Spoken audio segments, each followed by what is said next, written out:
Chapter 4. Now when Sanballat heard that we were building the wall, he was angry and greatly enraged, and he jeered at the Jews. And he said in the presence of his brothers and of the army of Samaria, "What are these feeble Jews doing? Will they restore it for themselves? Will they sacrifice? Will they finish up in a day?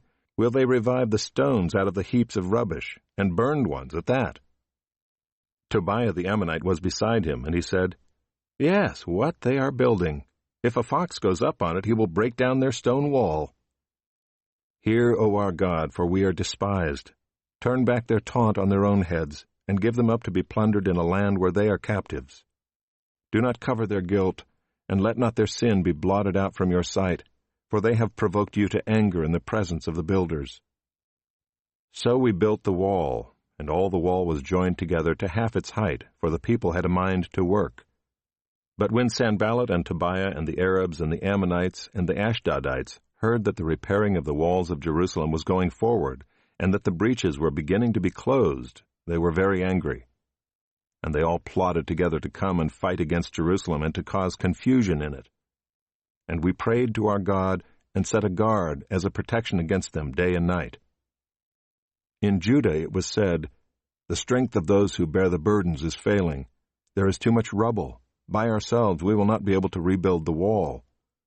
And our enemies said, "They will not know or see till we come among them and kill them and stop the work."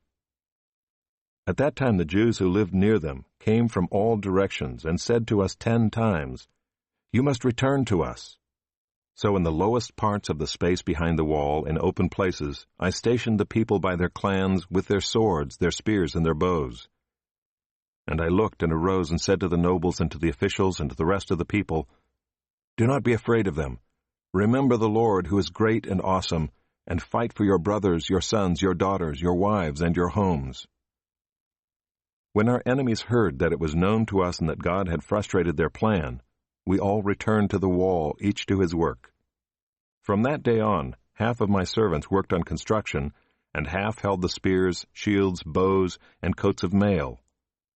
And the leaders stood behind the whole house of Judah, who were building on the wall. Those who carried burdens were loaded in such a way that each labored on the work with one hand, and held his weapon with the other. And each of the builders had his sword strapped at his side while he built.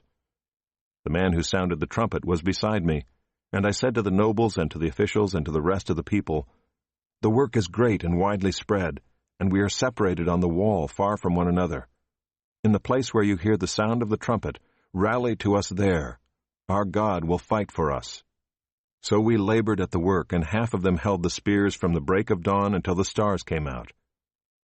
I also said to the people at that time, "Let every man and his servant pass the night within Jerusalem, that they may be a guard for us by night, and may labor by day." So neither I nor my brothers nor my servants nor the men of the guard who followed me, none of us took off our clothes, each kept his weapon at his right hand.